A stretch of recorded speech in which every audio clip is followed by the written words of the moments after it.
Hi మా good morning. ఏమైందిరా? Good morning అంటనా మనవనే లేపాయంట. పెద్ద మాట అన్నాడు సార్ ఆడు. హాయ్ ఫ్రెండ్స్, ఎట్లున్నారు? మంచిగా ఉన్నారా? మేమైతే మస్తున్నాం. సాయంత్రం అయింది, పైకి అయితే వచ్చినాం. పండుకున్నాం ఒక 1 అవర్ 2 అవర్స్ దాకా బయట తిరిగి వచ్చినాం. అంటే బయట తిరగడం అంటే కొన్ని వస్తువుల కోసం పోయినాం. ఈయననే మా సారు బండికి ఏదో ఇప్పించుకున్నాడు, సామాన్ ఇప్పించేసుకుని. ఏది మన స్టాండ్ విరిగిపోయింది ఫ్రెండ్స్, బైక్ది. అది ఏమన్నా పెడితే జర వజన్ ఉంటుంది కాబట్టి ఆ స్టాండ్ వేసుడుతోటే దిగబడి కింద పడిపోతుంది. ఆ ట్యాంకు 9,000 ఉంటుంది. ట్యాంకు యూనికార్న్ ట్యాంకు కావాలంటే 9,000 రూపాయలు అవుతుంది. ఆ 9,000 రూపాయలు ఆ చుట్ట పోతే నాకు ఏదైనా బండికి కొంచెం రిమార్కు లెక్క కొంచెం గీత పడ్డగానే నాకు మంచిగా అనిపించింది. పెద్ద బండి అయినా చిన్న బండి అయినా అట్లా చూసుకుంటాను అనమాట. అందు గురించి అని చెప్పి స్టాండ్ తీసుకొద్దామని చెప్పి అట్లా సంతోష్ నగర్ పోయినా తీసుకున్నాం. పిల్లలకు కొన్ని ఫ్రూట్స్ తీసుకున్నాం. డిమార్ట్ పోయి ఇంట్లో కొన్ని వస్తువులు తీసుకున్నాం. ఇంకేం తీసుకున్నామమ్మా? ఒక స్టాండ్ కోసం సంతోష్ నగర్ అంతా దింపింది. మళ్ళీ ఆ స్టాండ్ తీసుకొని అట్లా రైతు బజార్ నుంచి ఆడ రెడ్ రోస్ అది కొత్తగా పడింది. అది రెడ్ రోసే. వాళ్ళకి వెళ్ళినాం, కొన్ని అవి తీసుకున్నాం. పప్పులు, శనగలు, ఇంకేంటి 2-3 తీసుకున్నాం. మళ్ళీ ఇట్లా వచ్చేసరికి వరణకు టైం అయింది. ఆల్రెడీ కిందికి వచ్చి మమ్మీ ఎడమైంది, మా మమ్మీ ఇల్లు వదిలి ఎదురు పోయి పోదు కదా, ఎక్కడ పోయిందని ఆగమాగం చూస్తుండే అప్పటికే. అయినా ఇక తొందరగా వచ్చినాం. వచ్చే వరకు కరెక్ట్ టైంకి వాడు ఇంటికి వాడు ఒకటేసారి వచ్చేసినాం. ఆల్రెడీ వరుణ్ రాకపోతే వరుణ్ కోసం అని చెప్పి తొందర వచ్చినాం ఫ్రెండ్స్. వాస్తవం చెప్పాలంటే వరుణ్ కోసం అని చెప్పి తొందర వచ్చినాం. లేకపోతే ఇంకొక 1 అవర్ బయటికి పోదామని చెప్పి పోతున్నాం. ఈ మధ్యలో టైం దొరకలేదు. ఆమె ఎప్పుడు ఇంట్లో ఉంటుంది. ఆమెకు ఊరికే బోరు కొట్టినట్టు ఉంటుంది. ఆ పిల్లలకు పనులు తీసుకున్నట్టు ఉంటుంది. ఆ రోడ్ పైన పెడతారనమాట. సంతోష్ నగర్ అక్కడ దాకా పెడతారు. ఫ్రూట్స్ బాగుంటాయి అనమాట. ఫ్రూట్స్ పిల్లలకి ఈరోజు కానీ అది మాత్రం వీడియో తీయలేదు. రోడ్ మీద తీయట్లేదు అక్కడ సైడ్. పని అయితే అయిపోయింది. వంట ఉంది, బెండకాయ చారు ఉంది, గోంగూర పచ్చడి ఏదో ఉంది ఇంట్లో. అదే నైట్ కొన్ని రైస్ పెట్టుకుంటే కథం. ఇవి బట్టలు పొద్దున వెళ్ళినాయి. ఇవన్నీ తీయాలి, ఇవన్నీ ఫోల్డ్ చేసి పెట్టాలి. వినడం ఒక ఎత్తు అయితే మడతేయడం ఒక ఎత్తు. బాసనలు కూడా తోమడం ఒక పని అయితే, వాటి చదవడం ఒక పని అవుతుంది నాకైతే.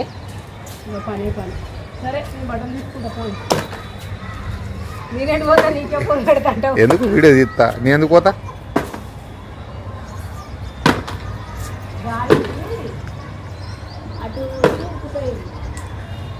ఏడాక వచ్చింది. మళ్ళీ మీ ఫ్రెండ్స్ మళ్ళీ ఫోన్ చేసారు ఎవరన్నా? పాపం ఈరోజు కూడా ఫ్రెండ్ చేసింది.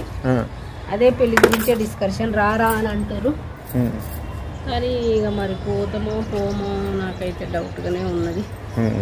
ఎందుకంటే లాంగ్ జర్నీ కాబట్టి ఫ్రీ బస్సు పోయినా దొంగలు ఎక్కువ అయిపోయారు. ఆ బస్సులలో పోవాలంటేనే భయం అవుతుంది. సార్వార్ వస్తేనే ఊరికి ప్రయాణం చేయడమే మంచిది అని అనుకుంటున్నా.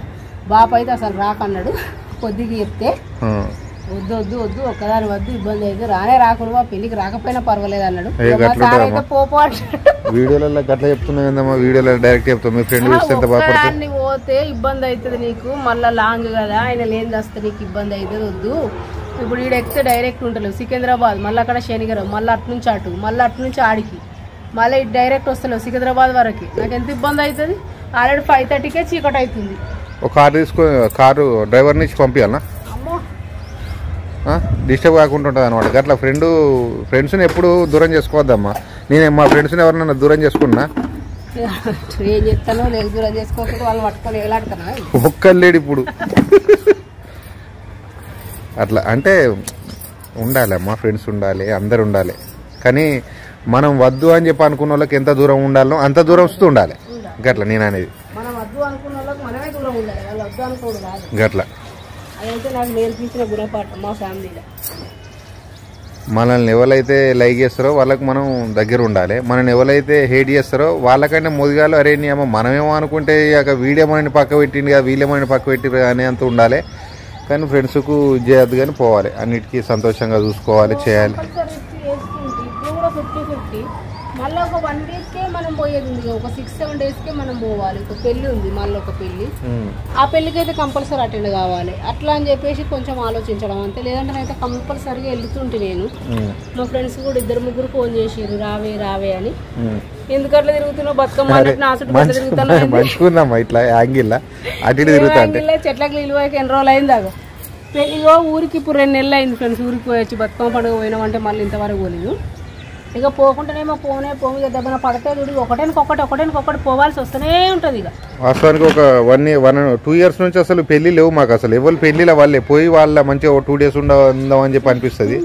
కానీ అసలు పర్లేదు, ప్లస్ పోయినా కానీ ఉన్నాంలే అనుకుంటాం కానీ అన్నిటికీ సెట్ కాదు.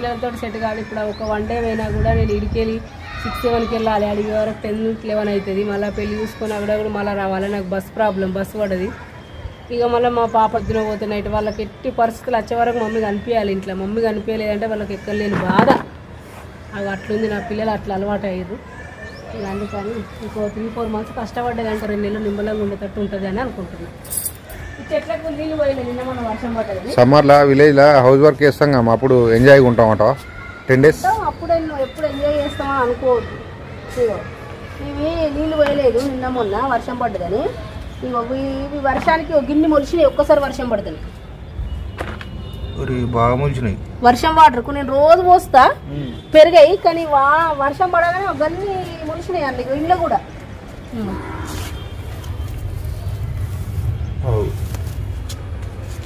అలివేరాను అది రోజు జల్లు పెట్టుకుంటే ఏదమ్మా అది పెరుగుతలేదు. దానిలో అన్నీ ఎక్కువ అవి మొత్తం మండలు ఎక్కువ అయిపోయి అసలు దానిలో పెరుగుతలేదు. నువ్వు అవి ఎప్పుడెప్పుడు కట్ చేసి అవి వాడుకుంటారు కదా, మోకానికో మూతికో ఆ ముక్కుకో పెట్టుకుంటారు కదా, అవి పెట్టుకోవాలి. అట్లా పెట్టుకోవాలమ్మా. పెట్టుకుంటే కొత్త స్టాక్ వస్తుంది అనమాట, రెక్కలు కొత్త వేస్తాయి అన్నట్టు వాటికి.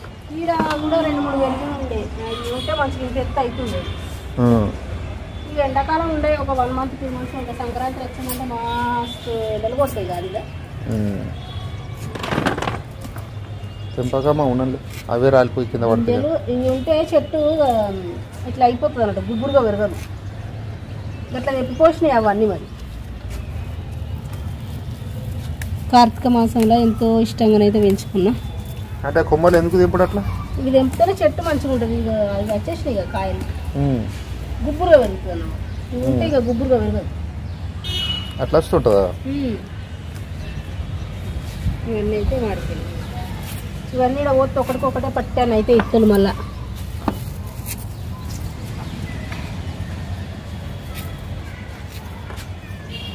ఇత్తులన్నీ అట్లా పోతే మళ్ళీ వర్షాకాలంలో దానిలోనే అన్ని మొలుతాయి కదా. ఆడ గీడ గిటు పోయిపోయినావు అమ్మ, గట్టి ఎందుకు వచ్చినా? మరి మన్ను లేదు కదా, ఇటు ఉంటేనే ఇటు తీసి పెడుతుంది. మళ్ళీ ఇటు పోయిపోయినావు అంటాయి. అంతేనా? ఆ బట్టలు కొని ఆ బట్టలు తీసి నేను చేస్తే వాకింగ్ చేయాలి. ఇక నువ్వు ఊరికే ఫోన్ పట్టుకొని వస్తే నన్ను వాకింగ్ చేయలేవు. వీడియో ఆఫ్ చేయమంటావా? వీడియో ఆఫ్ చేస్తావో ఏం చేస్తావో నేను ఒక 1 hour అని అడగాలి. ఇప్పుడు ఏం కూర అంటావు సాయంత్రం? అరే చికెన్ తెచ్చుకున్నావు. అయిపోయి కథం కథం. అంటే చికెన్ అంటారు మా ఇంట్లో. మరి మీ ఇంట్లో కూడా గట్లే తింటారా? చికెన్ తెచ్చుకున్నాం. సండే రోజు తెచ్చుకుంటే ఒకటే పూట తిన్నాం. మండే రోజు తినలేదు. ఇక మళ్ళీ మంగళవారం రోజు తిందామంటే పాత కూర లెక్క అయిపోయింది. ఆ పిల్లలు శుద్ధిని లేరు, ఇక అట్లా ఇది కాలేదు. సండే రోజు నైట్ అనుకుంటే ఒడుస్తలేదు. ఇక మండే తెల్లారితే ఎవరో ముట్టుకొని కూడా ముట్టుకుంటాను మేము మా ఇంట్లో. పిల్లలు ఏం తింటే ఒడుస్తే వాళ్ళకి కథ తిని పోతారా? పొద్దున వాళ్ళు కూడా తినరు అసలు. ఇక మీరు తింటేనే మా ఇంట్లో వంటలు ఏమన్నా ఒడిచేది. ఫస్ట్ మా సారు పెద్ద కడుపోడట. పెద్ద కడుపోడని కాదు, కానీ ఏదైనా ఒడితే ఒడుస్తుంది అన్నమాట. ఈ మూట ఆడేసేసి నేనైతే వాకింగ్ చేయాలి. Right bye. లైక్ చేయండి, షేర్ చేయండి, అందరూ సబ్స్క్రైబ్ చేసుకోరు. అసలు మా వీడియోలు నచ్చుకున్నాయా నచ్చుతలేవా కామెంట్లు చేయండి. ఇక ఒక కామెంట్ అయితే గోషి కట్టుకొని చేయని మస్తు కామెంట్లు పెట్టింది, కానీ ఇప్పుడు బంద్ చేసింది. 1 week నుంచి పెడతలేదు. ఇక ఏం చేసేటట్టున్నది అనుకున్నదో ఏమనుకున్నదో. ఊరిపోయినట్టు అయితే కంపల్సరీ చేస్తా. ఈసారి పోయినప్పుడు చేద్దాం. సరేనా? బాయ్. వాకింగ్ స్టార్టా?